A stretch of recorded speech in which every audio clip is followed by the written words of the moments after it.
देखिए बच्चों, आज हम बात करेंगे 1.6 इरिगेशन, है ना। And in the previous lecture अपन मैन्योर एंड फर्टिलाइजर्स डिस्कस कर चुके थे। एंड और भी स्टेप्स हैं आप कंप्लीट कर चुके थे अपन।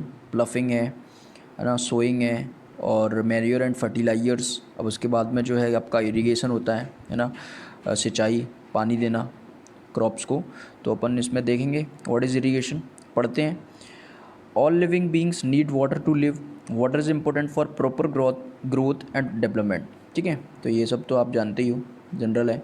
Water is absorb by the plant. Water is absorb by the plant roots along with water mineral and fertilizers are also absorb. ठीक है, तो वाटर जो है प्लांट रूट्स क्या करती हैं, एब्जॉर्ब करती हैं। और वाटर के साथ साथ आप देखेंगे मिनरल्स एंड फर्टिलाइजर्स भी एब्जॉर्ब करती है प्लांट रूट्स, जड़ें।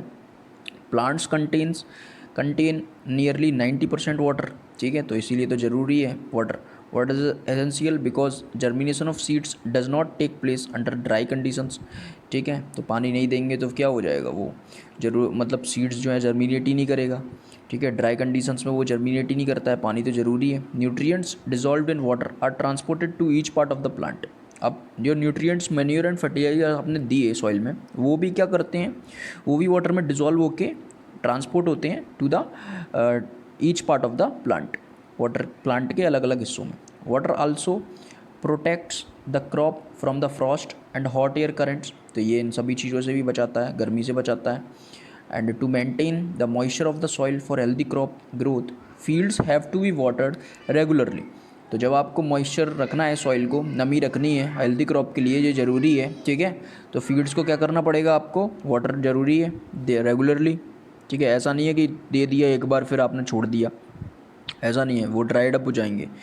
तो रेगुलरली आपको ज़रूरी है वाटर करना। The supply of water to crops at regular intervals is called irrigation. तो ये जब समय समय पर आप पानी देते रहते हो पौधों को, क्रॉप्स को अपनी, ठीक है, तो उसी को इरीगेशन बोलते हैं।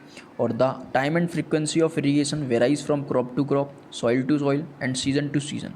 तो इरीगेशन की जो सुविधा है, टाइम एंड फ्रीक्वेंसी है उसकी, ठीक है, कितना देना है, कितना कब चाहिए, कब, है ना, तो ये अलग अलग है। फसल के अनुसार, crop to crop, soil to soil, मिट्टी के अनुसार भी, सीज़न टू सीज़न, है ना, अलग अलग सीज़न वाइज भी इरिगेशन जो है आपकी देना पड़ता है अलग अलग टाइप से। टाइम एंड फ्रीक्वेंसी अलग होती है इरिगेशन की। तो the frequency of watering is higher. आप देखेंगे इन समर में देखेंगे, सीज़न में आप देखेंगे सीज़न टू सीज़न कैसे। समर में देखेंगे, गर्मियों के सीज़न में फ्रीक्वेंसी ऑफ वाटर जो है ज़्यादा हो जाती है, आपको ज़्यादा इरिगेशन ज़रूरी है। Why is it so? could it is it be due to the increased rate of evaporation of water from the soil and the leaves। तो ये ऐसा इसीलिए होता है क्योंकि आपका ज़्यादा मात्रा में एवोपरेट होता है वाटर।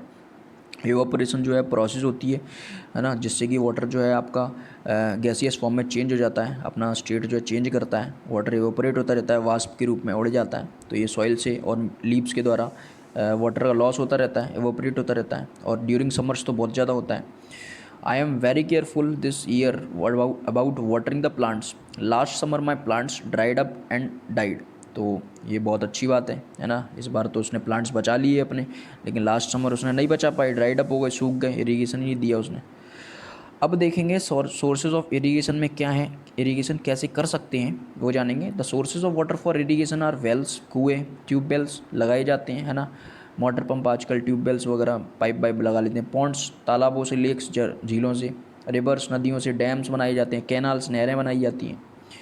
ठीक है, तो ट्रेडिशनल मेथड्स देख लेंगे बेटा। ट्रेडिशनल मेथड्स, पारंपरिक कैसे तरीके थे इरीगेशन, पहले लोग बाग कैसे करते थे, पहले तो मशीनें थी नहीं। तो ट्रेडिशनल मेथड में क्या होता था, water available in wells, lakes and canals.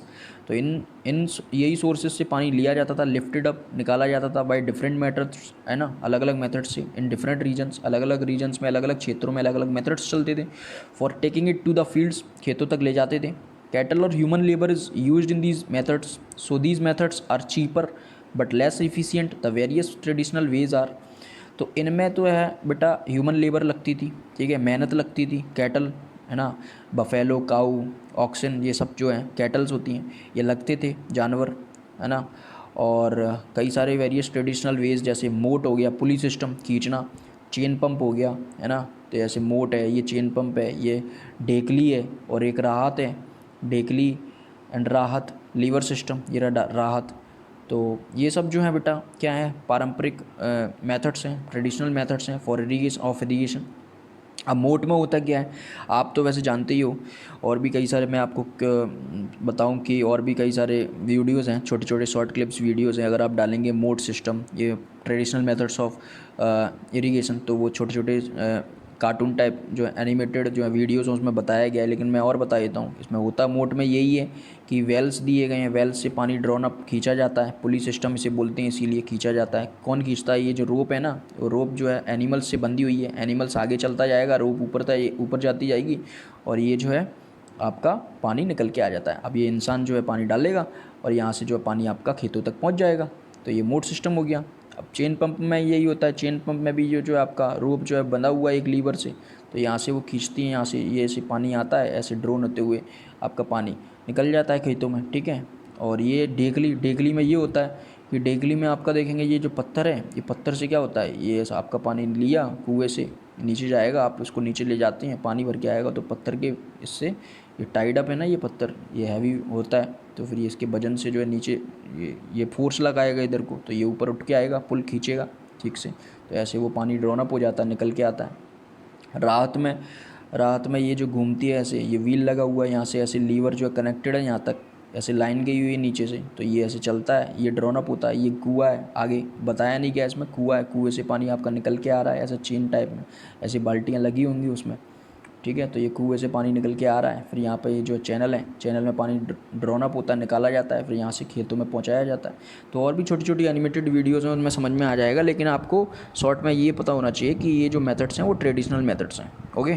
और मोट हो गया, चेन पंप हो गया, डेगली हो गया, राहत हो गया, है ना। और अच्छे से डीप में देखना है तो बेटा इनके शॉर्ट वीडियो एनिमेटेड वीडियोज़ हैं, तो यू कैन चेक इट, आप चेक कर सकते हो, और यूट्यूब मिल जाएंगे आपको।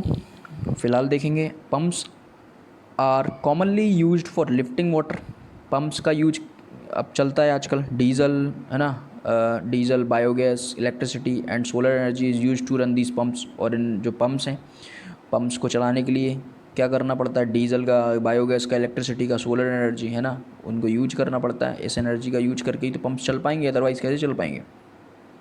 तो ये तो थे ट्रेडिशनल। अब मॉडर्न मेथड्स में देखेंगे बेटा कि मॉडर्न में क्या है, मॉडर्न में केवल दो ही हैं, स्प्रिंकलर और ड्रिप सिस्टम। तो what modern methods of irrigation help us to use water economically. तो ये अच्छा है, इससे वाटर जो है अच्छे से आसानी से निकल के आ जाता है। और the main methods used are as follows. Sprinkler पढ़ेंगे, स्प्रिंकलर में क्या है, the system is more useful on the uneven land where sufficient water is not available. जहाँ पर पानी की अच्छी उपलब्धता नहीं है वहाँ ये सिस्टम काम करता है ना। और the perpendicular pipes having rotating nozzles on top are joined to the main pipeline at regular intervals.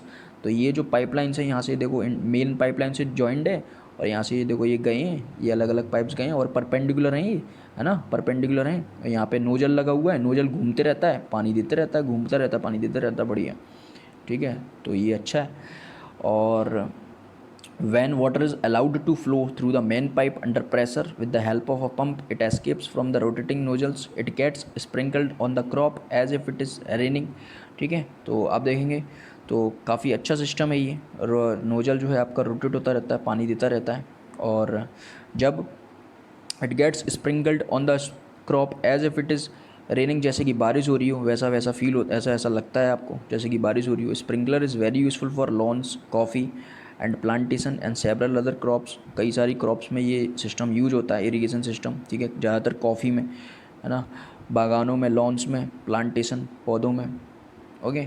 अब देखेंगे ड्रिप सिस्टम में क्या है बेटा। Drip system, in this system the water falls drop by drop directly near the roots. तो ये जड़ों में जो है आपका ड्रिप बाय ड्रिप, बूंद बूंद जो है जाती है प्लांट्स की जड़ों में, है ना। तो ये पाइपलाइन गिनी हुई है, पाइपलाइन ऐसे बिछी हुई है, ये मेन पाइपलाइन इससे कनेक्टेड है, ये देखो इस फिगर में सब कुछ दिया है। तो यहाँ पे ये जो छोटे छोटे जो है छेद होंगे, उसमें होल्स होंगे, तो यहाँ से ड्रिप सिस्टम बूंद बूंद से आपका जड़ों में जाता रहता है, कम पानी इसमें लगता है ड्रिप सिस्टम में, ठीक है। तो so it is called drip system, इसी को ड्रिप सिस्टम बोलते हैं क्योंकि छोटी छोटी बूंदें ही तो जाती हैं। It is the best technique for watering fruit plants, gardens, trees.